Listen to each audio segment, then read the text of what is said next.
Hi, my name is Kimberly Underwood, and I'm the Director of Digital News at Signal Media, which is the official news outlet of AFCEA International. Welcome to our Disruptive by Design podcast. Tune in as Signal Media speaks with leaders under 40 years of age from across industry, military, and academia. These emerging leaders will share their experiences being disruptive by design as they navigate the world of information technology, military systems, and intelligence. In this episode, please welcome Shawn Cressman and Kevin Rivera.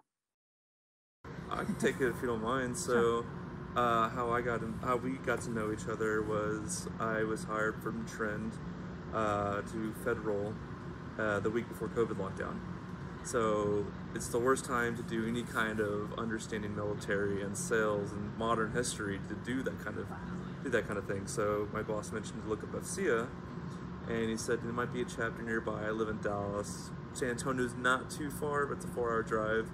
But I joined the virtual meetings that him and his team were doing, and I kept up with it virtually. And just over time, we met for the first time actually here 2 years ago at the golf tournament, but the conference was still virtual, and we shook hands there for the first time. And then just after that, I've kept volunteering more and buds now. I hope he thinks that way. Oh, yeah. And you guys have some future plans or a hiking dream? Can you talk about that? Yeah. That sounds so cool. That's your story. I just hopped on it. We've got lots of future plans. So I'm getting married in March, and Kevin will be there. Mm-hmm. He's in the wedding, and then I'm also dragging him to Mount Everest the month after the wedding. For your honeymoon? Not really my honeymoon. That's a joke. But no, I had planned a trip to Everest with a childhood friend of mine who's a guide over there, and bought and paid for it in 2019 for an April 2020 trip, and here we are, maybe now going in April 2023. So there were some extra seats on the trip, and I know Kevin's an adventurous guy, and so I didn't really give him much of a choice. But Everest, yeah, that's like the pinnacle of the world, the physical world. Mm-hmm. No, when he pitched it to me, I was like, yeah, I'm gonna do that with you. Yeah, why not? Because I'm Boy Scout by trade. He's a Scout too, so we kind of got used to the hiking stuff. And then whenever I kind of thought about it, I might have been on a trip or something with AFCEA, and I was kind of thinking about, like, I got him as a buddy, and I got a whole bunch of people in this organization that I would say it's not just a professional organization, it's also, in a way, a fellowship. So when I kind of mentioned this to the people like Shawn and other people in different chapters, I kind of just sat back and said, I kind of need to do something that kind of like pays like homage to like what I've been able to do for this organization. And I mentioned it to a couple people, who work for AFCEA, and say, I'd like to take a flag with us when we go. So, because it's like, and this opportunities that I've had in my life wouldn't probably have happened if I wasn't with AFCEA. And I got my friends for life now in this organization. So when we get to base camp, when we see that rock that says you're at 18,000 feet, congratulations, I'm gonna be, but probably taking a AFCEA flag with us too. That is amazing. Mm-hmm. And as this is a lifelong dream, you said, to go to Everest? I've wanted to go for a long time, but when I found that a friend of mine was leading expeditions and has experience, and I trust him, and it was a reasonable price, and I was able to accumulate the time off to go, because it's not a short trip. I just couldn't say no. Now, I do have to clarify, we are not going to the summit. Right. We're not going to 29,000 feet. No. We're going, flying into Kathmandu, and taking a helicopter up to Lukla, and then it's a 42-mile hike up to base camp, which is around 18,000 feet and change, and then there's some hiking up to a higher point to 19,000, but then you come back down. But yeah, 42 miles up and then 42 back. Right, that's quite impressive. How are you guys training for this? And do you have your oxygen tanks at the ready? Hopefully we won't need oxygen. Okay. Yeah. It's a slow enough hike. It's only so many miles per day, but you slowly acclimate as you go. Mm-hmm. There's some medication you can take that'll assist with the oxygen deprivation, but hopefully we should be fine. And your gear, are you all geared up, like literally with your, I don't know, how cold it gets and how windy? And I'm taking every precaution to make sure I'm not going to get any kind of cold. The best months that we're going, or the month that we're going, is considered the best time to go. Okay. Just how the Earth is positioned at that point of the year, it's where most people go. We're going to expect a lot of traffic, but like you said, it's not until after base camp is where you start to see the treacherous type of environments. And where we're going, it's no more than just going up the same hill for 40 miles, but you know, it's going to be long and tedious. We're going to have Sherpas, porters. We're going to be actually with a lot of medically trained professionals who are going to be accompanying us, so it's going to be really exciting. Yeah. That's so exciting. I can't wait to hear how it goes and all that. We'll take plenty of pictures. Yeah. I wonder if you're the first AFCEA members to go to base camp at Everest. Maybe. I don't know. I've actually never looked that up. Yeah, I don't know how we would look that up. I mentioned it to, I think, someone on your staff, where it's like, I want to be able to write an article, and I thought this cheesy cheesy like headline where it's like, you know, AFCEA goes beyond the cloud, you know, because everything's going cloud now, but we're actually going beyond the cloud. So that's one of the reasons why, yeah, I not wanted to go, but it's honestly a big proportion. Like, I love hiking, so yeah. Yeah. Well, very cool. And what do you think? You guys are, you know, kind of really inspiring emerging leaders yourselves, and especially with your, you know, the trip to Everest even. But what do you think are qualities of emerging leaders? You know, kind of qualities that people under 40 need today to kind of succeed in the business world? I would say be willing to go beyond your comfort zone, be willing to be uncomfortable, challenge yourself, and take risks. And that's what that trip is for me.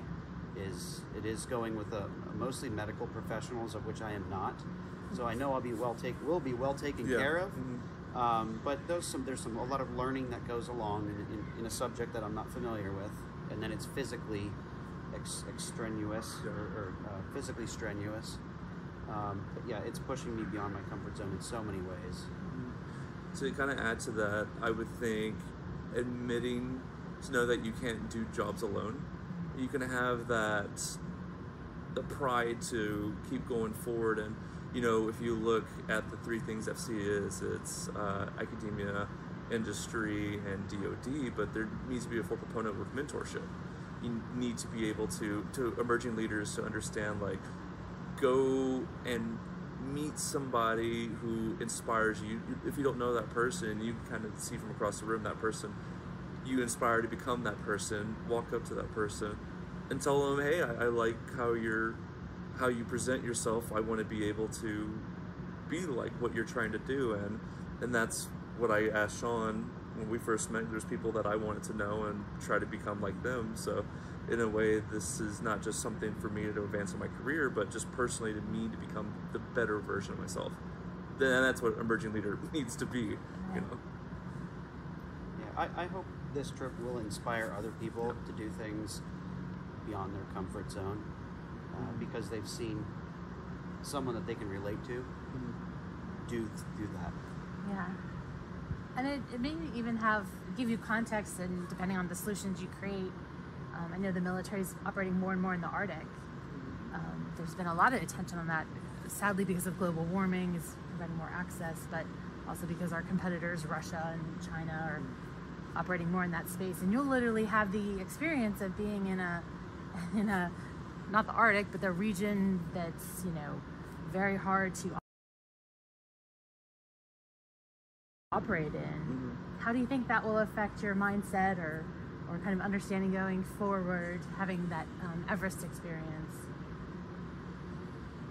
I think it's one of those things where it's right now we're pretty close to sea level, and I don't have the capability right now to kind of exert myself. But if I don't exercise my potential, and most of that climb or what we're gonna be doing is actually gonna be more mental than actually physical. We can be physically fit for that kind of thing, but if we're not mentally capable, then we won't be able to achieve the goal of reaching the base camp.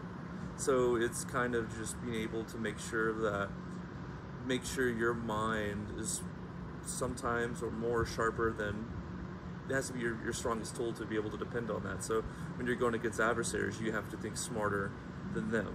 I have to be smarter at that point whenever we get there. Thank you. So I'll say that a lot of our work in the IT and Intel communities is done from afar. It's done in a cubicle, it's done from home, it's done from an office, where we may not ever meet the end user or experience what the end user is going through. So to put ourselves in a situation where it's cold, it's uncomfortable, we're far from home, there's not a lot of food, and it's certainly not food that we're used to, none of the comforts of home. So that's a good reminder to be aware of what your end user is going to experience when they're using your cyber tools or your software, your product, your hardware. And if we have people going into the Arctic, soldiers,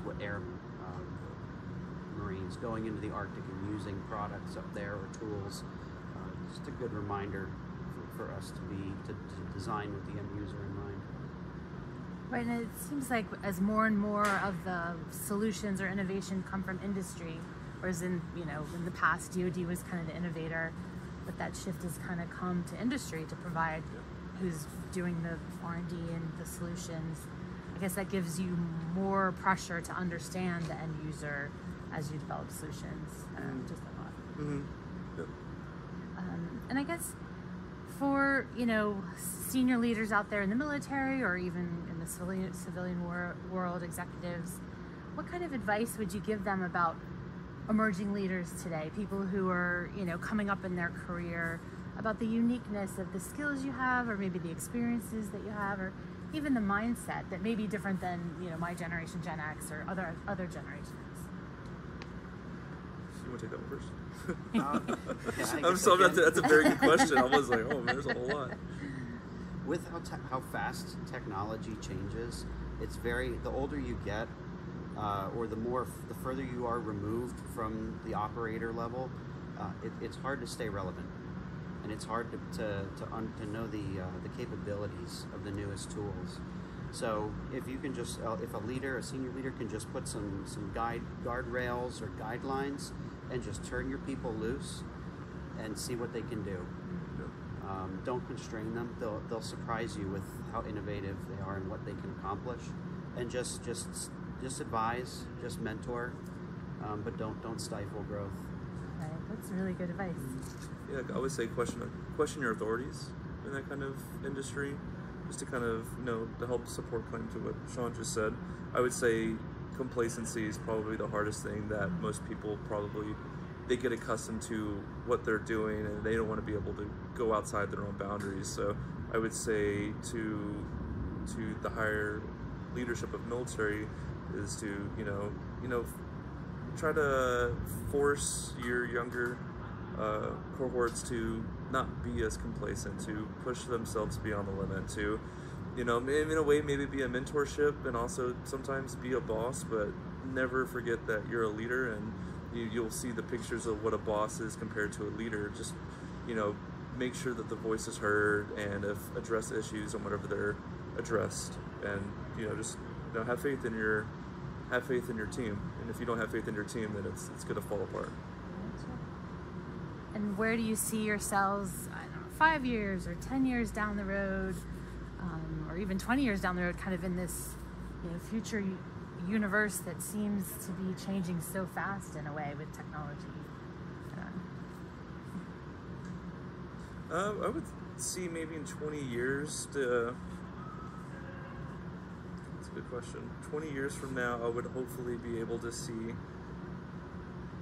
and it's not trying to pick on our country a little bit, but you'll see that the adversaries are, are having strength in numbers, and for us, we have our allies, and to hopefully in our technologies to, not to see someone pointing the stick at us or us pointing the stick at them, but just be able to, to kind of hopefully be a step ahead. I know that we're fighting an uphill battle right now with China and Russia. I just would want us to see us to keep fighting forward and keep going forward. I'm hoping, I guess as a strategic level, hoping that as technology increases, we don't lose freedom. And enabling justice, enabling freedom in conjunction with technological advancements.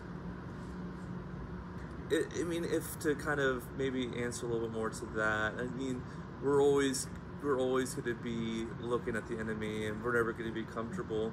I would like to say within this organization 20 years from now that I could be sitting maybe over your shoulder and you're interviewing the next Kevin and Shawn, and able to have faith and like, you know what, I'm comfortable. I know we're in good hands with the next generation of people supporting our country. So I would like to see that, you know, maybe the next 5 to 10 years. You know, I'm 30 and I still got a long ways away to get to where I'm able to relax and sit down. But, you know, to kind of hopefully see this organization of what AFCEA stands for, to be able to cultivate what it's done for me in another person, to me that would make me very happy.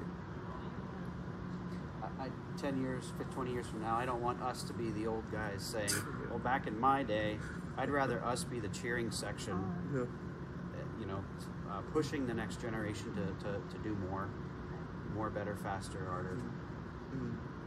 Yeah. And what advice would you give to someone out there who maybe is young and starting their career and doesn't know about AFCEA or emerging leaders, or you know, kind of what the organization can kind of help them with, or how to get involved, or even just kind of, like you said, kind of go beyond what they're comfortable with? My story was very interesting how I got here. I was in banking and finance in 2019. I had no cyber experience whatsoever. I was 28 and I was working like at a job that I didn't really quite, I got complacent, and I kind of wanted a change for myself, and I'm now in a place where I never thought I would be 2 years ago.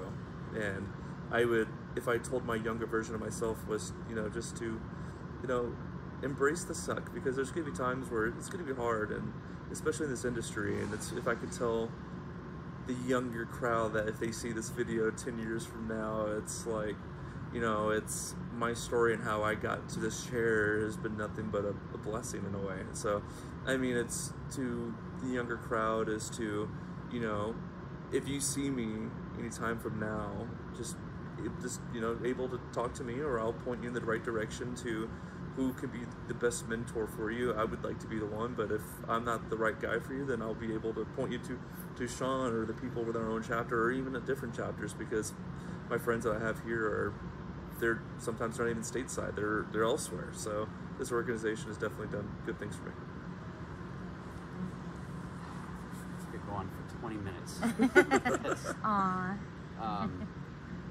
It boils down to you're going to get out of it what you put into it. And if you're happy on a very slow, steady trajectory, or just coasting, then do the bare minimum. But if you're a young person, a college student, and you've got that young energy and that drive and ambition, fill your calendar.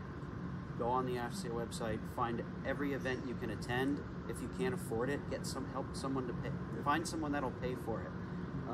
Kevin and I have paid for our mentees to go to events out of our own pocket, because their company didn't support it, wouldn't pay, but we believed in the person and knew that they would benefit, and the organization would benefit from them growing.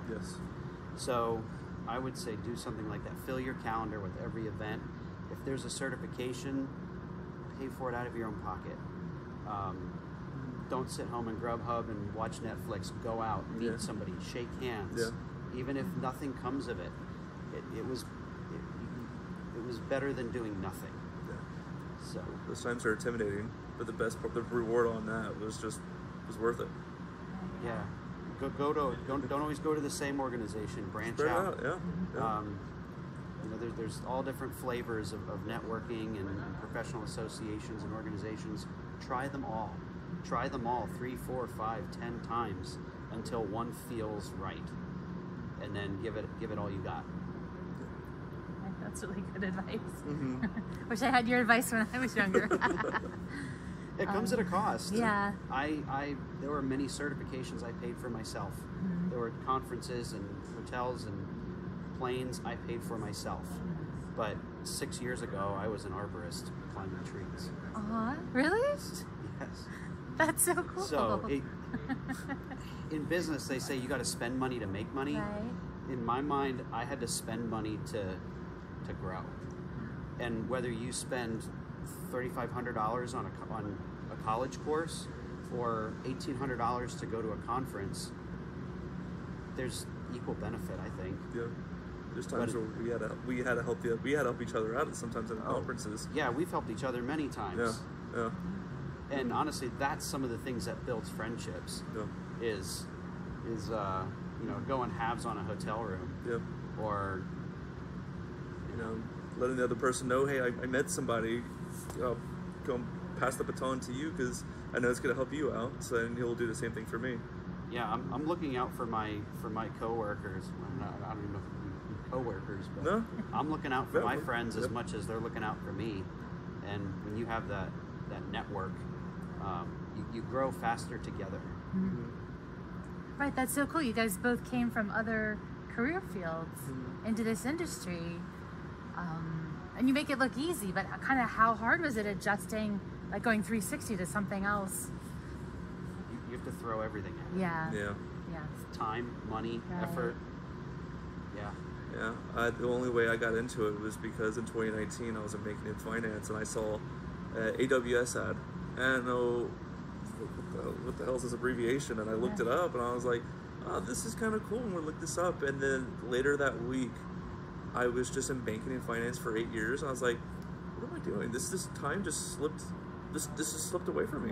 Yeah. This is supposed to be a part-time job, and what happened? I'm in it. So I enrolled in courses, I paid out of pocket, and then I kept trying and fighting, and for a year I finally found what I was good at, and that was, selling cybersecurity to the federal government. Yeah. Who would have known? I thought banking and finance was the only thing I had in my pocket, but no, I found what I'm proud of. It took me a little while, but I got there. Yeah. How about you? Anything you want to share about your journey to a new field?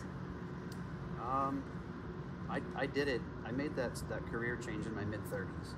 So I don't know if that's a midlife crisis, but went from being a small business owner, a family business owner, to giving that up and being someone's employee in an industry I was unfamiliar with. But I had people that pushed me along the way and encouraged me along the way to do it, and I think I'm better off. Yeah, so cool.